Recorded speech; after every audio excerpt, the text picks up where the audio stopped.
Amigos de Benepress, bienvenidos. 4:31 minutos de la tarde, estamos completamente en vivo. Le damos la bienvenida a el diputado Tomás Guanipa de Primero Justicia, quien el día de hoy, todavía no ha ocurrido, pero el día de hoy la Asamblea Nacional Constituyente dará el zarpazo a su inmunidad parlamentaria. Como ustedes saben, la Asamblea Nacional Constituyente es un ente ilegal acá en Venezuela. Lo que hará será un acto ilegal, pero esto desde el punto de vista legal.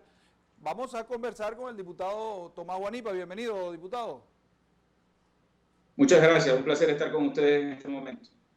Bueno, diputado, usted y el diputado José Guerra aparecían desde hace aproximadamente un mes en una sentencia donde, bueno, el TCJ lo hace público el día de hoy, donde envía las actuaciones a la Asamblea Nacional Constituyente para que sea Diosdado Cabello y este grupo de personas que se reúnen en el Palacio Federal Legislativo para quitarle la inmunidad parlamentaria. ¿Cuál es la opinión de usted? ¿Cómo reacciona usted ante esto? Bueno, lo primero que hay que decir es que es una reacción del gobierno frente a las sanciones que se le está imponiendo al gobierno, no al pueblo venezolano, por parte del gobierno americano y de muchos otros países libres. Y es una forma de seguir aniquilando a la Asamblea Nacional, tratando de evitar que pueda hacer su trabajo y avanzar en la política de amedrentamiento que tiene el gobierno contra quienes pensamos distinto. Para nosotros esto es un paso más en la ola de represión que el gobierno tiene contra el pueblo venezolano, y para nosotros no hay otra acción que podamos asumir frente a esto que seguir luchando hasta que este gobierno caiga, hasta que esta dictadura salga y hasta que podamos rescatar el hilo constitucional de la democracia en Venezuela. A ver, diputado, el día de anoche el presidente Juan Guaidó llamaba la atención a través de las redes sociales de lo que pudieran hacer hoy en la Asamblea Nacional Constituyente, que a esta hora, 4:33 minutos de la tarde de este lunes, se está llevando a cabo en el Palacio Federal Legislativo. Él llamaba la atención acerca de lo que pudieran hacer con la Asamblea Nacional y decía que buscaban de alguna manera desarticularla, desintegrarla o terminar de desintegrarla, de alguna manera bajando de la Santa María. Tal vez eso no ocurra hoy, pero con todos estos procedimientos que vienen sucediendo con los diputados, de alguna manera vienen desmantelando la Asamblea Nacional. Absolutamente, su intención es que la Asamblea Nacional no funcione. Sin embargo, tienen que entender que no somos 112 diputados, que somos 224 diputados, más otros, contando los suplentes, más otros que se han incorporado del oficialismo a las sesiones y que están haciendo el quórum reglamentario. La Asamblea Nacional no va a poder ser aniquilada porque es un poder que pertenece al pueblo y es el único poder legítimo que tiene el país en este momento. Pero además creo que lo ocurrido el día de hoy es una muestra de debilidad de un gobierno que está acorralado porque el tiempo se les acabó, que está acorralado porque el mundo entero lo rechaza, que está acorralado porque el pueblo entero se resiste a vivir en una dictadura que le quita las oportunidades de poder progresar. Y en ese sentido tenemos que avanzar en la presión nacional e internacional para que este régimen caiga y para que podamos tener elecciones libres, que es al final lo que nosotros queremos. Fíjate que cada vez que hay una negociación y ellos se sienten acorralados, en cualquier parte del tablero, cualquiera de las cartas que se están jugando, el gobierno está acorralado. Pero en el caso específico de la negociación se levantaron de la mesa buscando excusas porque llegamos al llegadero. Y el llegadero es que en Venezuela tiene que haber elecciones libres para escoger un presidente, porque hasta ahora no lo ha habido, y tiene que haber un cambio radical de la política económica, pero sobre todo una vuelta a la democracia, a la libertad, a la posibilidad de que la gente pueda expresar su opinión sin que sea perseguido. Eso es al final lo que estamos buscando, y yo creo que es al final lo que el gobierno no va a poder detener. Yo estoy convencido que el cambio viene y que esto de hoy no es otra cosa que un refrito más. Nuevos diputados perseguidos, pero en definitiva un pueblo que es el más perseguido de todos y por el que hay que luchar. Por eso nuestra admiración al pueblo venezolano, pero nuestro mensaje también a resistir y a perseverar. Hasta que no logremos el cambio, nadie puede sentirse tranquilo en Venezuela, y hoy lo que sentimos quienes estamos siendo perseguidos por ellos es el compromiso de seguir luchando para que esto dure el menor tiempo posible. A ver, diputado, fíjese, mientras ustedes, cuando hablo de ustedes hablo de la oposición, están sentados en Barbados, el gobierno sigue con este trabajo de persecución, buscando la manera de que la Asamblea Nacional no siga legislando, no siga pronunciándose de forma política, como es su concepción, para que el mundo entienda lo que aquí está ocurriendo. Pero ustedes estaban sentados en Barbados. ¿Cómo explicarle a la gente que la oposición estaba buscando una negociación en Barbados, pero por otro lado le dan palo y le dan palo a la Asamblea Nacional, a los diputados, a los familiares de los diputados tienen que salir por la frontera caminando, muchas veces aparecen en otros países luego de 2, 3 semanas, un mes, que no se sabe nada del diputado? ¿Cómo explicarle a la gente esos dos escenarios? Mira, es que al final una negociación arrincona al gobierno, porque en una negociación tiene que terminar en un proceso electoral libre, y eso es lo que el gobierno no sabe, no quiere, porque cualquier elección libre en Venezuela lo saca del poder de forma definitiva y para siempre. Y por eso nosotros tenemos que jugar en todos los tableros para poder buscar que haya una salida en Venezuela. Cuando en Sudáfrica se estaba haciendo la negociación entre Nelson Mandela y de Klerk, que eran quienes gobernaban, asesinaban todos los días a personas y seguían persiguiendo a los que eran afrodescendientes, los que eran negros, para poder quitar la oportunidad de tener que negociar la salida del gobierno. Cuando se negociaba en Chile la posibilidad de una elección libre, también había cada vez más secuestros de personas, encarcelamiento. Cuando en Nicaragua el régimen sandinista accedió a ir a una elección libre, también puso condiciones para poder tratar de mantenerse en el poder, y el resultado siempre fue el mismo: salieron del poder, y esto es lo que va a ocurrir en Venezuela. Nosotros estamos obligados a buscar todos los mecanismos que sean posibles para que la salida del gobierno de Nicolás Maduro se pueda dar. Y en ese sentido sentimos que tenemos la legitimidad de representar a un pueblo que está exigiendo que ese cambio sea en el menor tiempo posible. Por lo tanto, Barbados es para nosotros un instrumento más de presión para el gobierno, porque es el mundo entero el que está esperando que el gobierno acepte que no tiene otra salida que dejar el poder y hacer elección, y que haya elecciones libres en Venezuela. No son ellos los que le van a hacer, es el pueblo venezolano el que va a organizar sus propias elecciones. En ese sentido también la presión nacional interna que se está ejerciendo a través de la gestión política del presidente Juan Guaidó, la presión internacional que se está ejerciendo a través de todos los países aliados que han estado coordinados por la figura de Julio Borges, y que tenemos los países libres que están defendiéndonos, es muy importante. En todos los escenarios tenemos que presionar y tenemos que estar hasta lograr que lo que es inevitable ocurra, pero ocurra rápido, que es la caída del régimen de Nicolás Maduro y la apertura de un proceso democrático en Venezuela que permita que seamos los venezolanos los que decidamos nuestro futuro. A ver, diputado, ¿usted cree que esto sea una venganza de Diosdado Cabello, por ejemplo? ¿Y por qué se lo pregunto? Hace poco tuiteaba en su cuenta el embajador del presidente Juan Guaidó en Washington, Carlos Vecchio, y decía que todo el chavismo, o gran parte de la cúpula del chavismo, estaba negociando en Barbados y estaban a punto de llegar a un acuerdo que permitiera un gobierno de transición, pero que no estaban tomando en cuenta a Diosdado.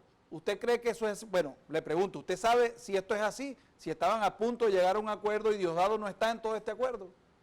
Mira, la verdad es que Diosdado se ha convertido en un triste personaje, yo diría en el más nefasto de una dictadura que ha cobrado vidas humanas, que ha perseguido gente, que ha encarcelado a venezolanos, que ha obligado al exilio a muchos otros, y en este sentido, pues no es más que una figura que podemos ver siempre en la dictadura. El Vladimiro Montesino, que terminó preso por hechos de narcotráfico, inclusive en la dictadura de Fujimori, o lo que fue Pedro Estrada en la dictadura de Pérez Jiménez en Venezuela, que fueron los culpables de la persecución, pero que al final terminan siendo unos tristes personajes que la historia va borrando, porque al final tenemos que aprender de esas experiencias para no repetirlas. Y en ese sentido, pues sin lugar a duda, ahí hay un problema de un conflicto interno, porque hay quienes en el gobierno entienden que ya no hay otra escapatoria que lograr un camino de salida del gobierno y un proceso electoral, y hay quienes no lo quieren, como es el caso del señor Cabello, y en ese sentido, pues ellos tienen su pugna, porque están tratando de evitar que en Venezuela haya una salida y no lo van a poder evitar. Tienen el sol en la espalda y nosotros tenemos que mantener nuestra fuerza, nuestra convicción, nuestra perseverancia y mantenernos firmes hasta lograr que ese cambio se pueda dar, insisto de nuevo, como he repetido tantas veces, en el menor tiempo posible. Diputado, si Barbados fracasa, como parece que fracasó porque el gobierno se levantó de la mesa, no sabemos si volverá a sentarse a negociar, pero si Barbados fracasa, ¿qué viene? ¿Qué es lo que queda?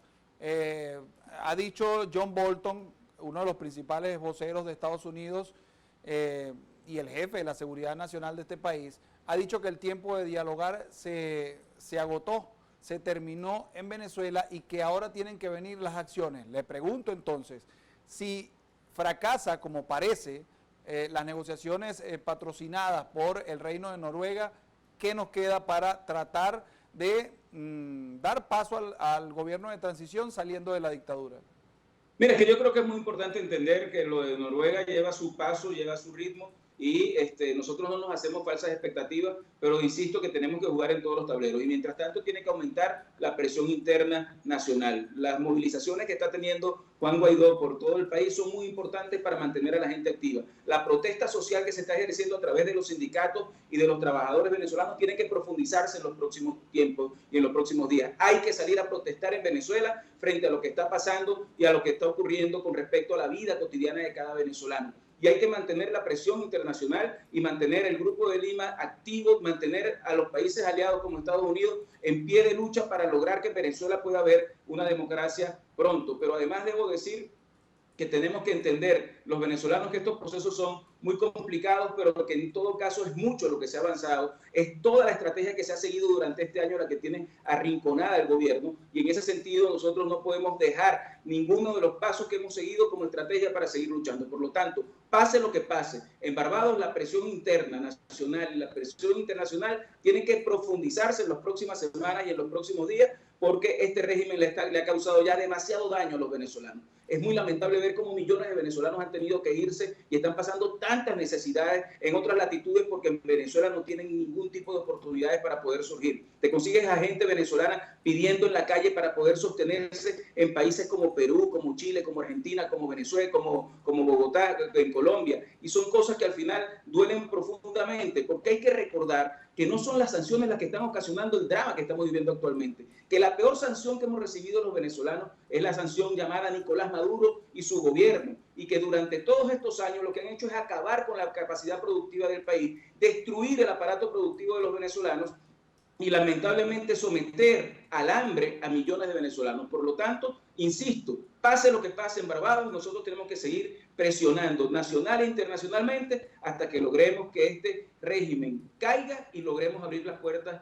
a la esperanza, al futuro, al progreso y sobre todo a la libertad de todos los venezolanos. Diputado, en todo lo que viene ocurriendo, las arremetidas del gobierno contra diferentes personalidades y ciudadanos en el país, hablemos de políticos, hablemos de periodistas, podemos hablar de médicos que protestan, de personas que se quejan por el mal estado de los servicios públicos, siempre hay un daño colateral y es la familia.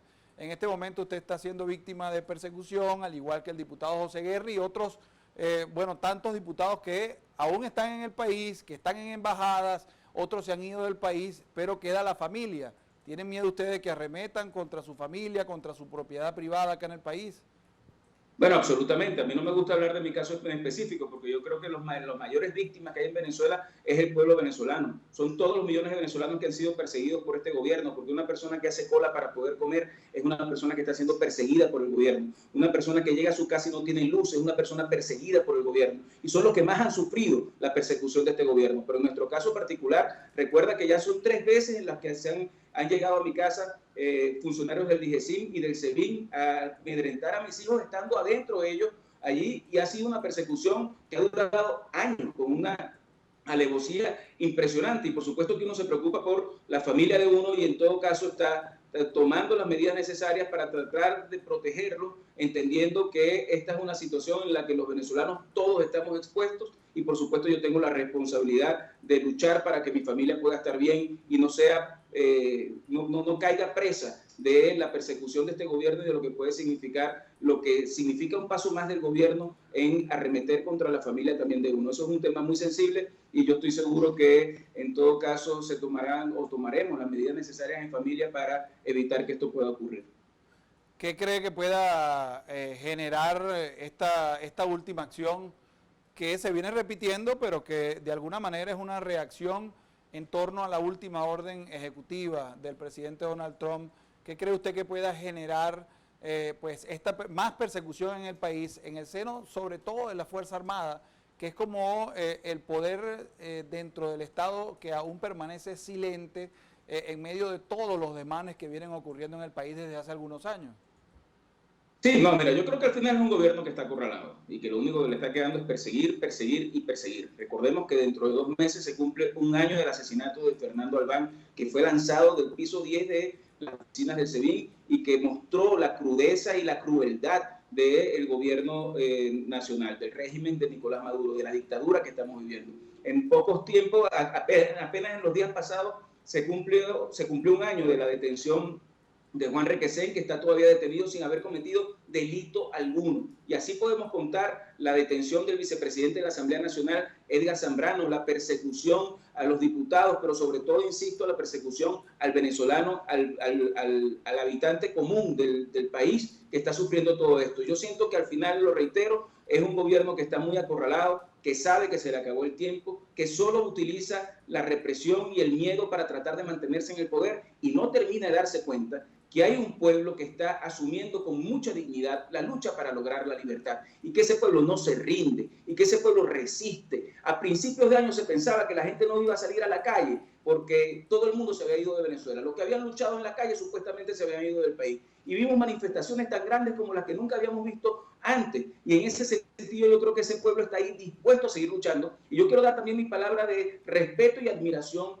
a todos los diputados que estando en Venezuela siguen luchando a pesar de la persecución de este gobierno y no dan un paso atrás, sino que más bien dan cada vez pasos hacia adelante en la presión que hay que exigir para que Venezuela sea libre. Nosotros tenemos el derecho, pero sobre todo tenemos la obligación con el pueblo de Venezuela de luchar hasta que Venezuela sea libre y eso no va a poder evitarlo este gobierno. La gran diferencia entre Cuba y Venezuela es que en Venezuela hay un pueblo que se resiste a aceptar y no acepta subyugarse al poder de Nicolás Maduro. Ese pueblo se mantiene intacto y tiene un liderazgo que está expresado en los diputados y en los luchadores sociales que están en la calle manteniendo la fuerza de cohesión que tiene que existir para que esa presión termine como todos queremos que termine, con un cambio que nos lleve a la democracia, que nos lleve a la paz, que nos lleve al reencuentro de los venezolanos, principalmente con los que se han ido, y nos lleven al progreso que este régimen nos ha quitado.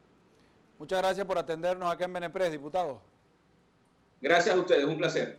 Bien, ahí escuchaban al diputado Tomás Juanipa en vivo, en exclusiva, su reacción ante lo que posiblemente pasará en algunos minutos en la Asamblea Nacional Constituyente, donde le levanten la inmunidad parlamentaria a él, al diputado José Guerra y al diputado Juan Pablo García de Vente Venezuela.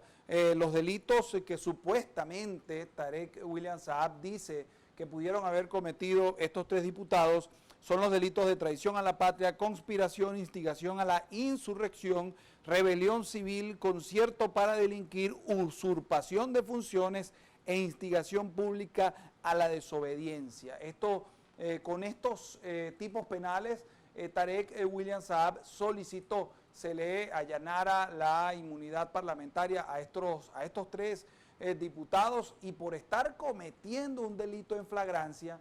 Bueno, ustedes saben que el concepto de flagrancia en el derecho o en el neoderecho de los chavistas, de los maduristas, bueno, la flagrancia es algo continuado, no es algo que está sucediendo en el momento que se está cometiendo el delito como establece la normativa, sino que es algo continuado o algo que inventaron en el Tribunal Supremo de Justicia para poder brincarse el antejuicio de mérito del cual gozan por la prerrogativa constitucional los diputados de la Asamblea Nacional. Con ustedes, amigos, será hasta otra oportunidad. Se despide a esta hora en vivo, 4:50 de la tarde, Fernando Tineo. Chao.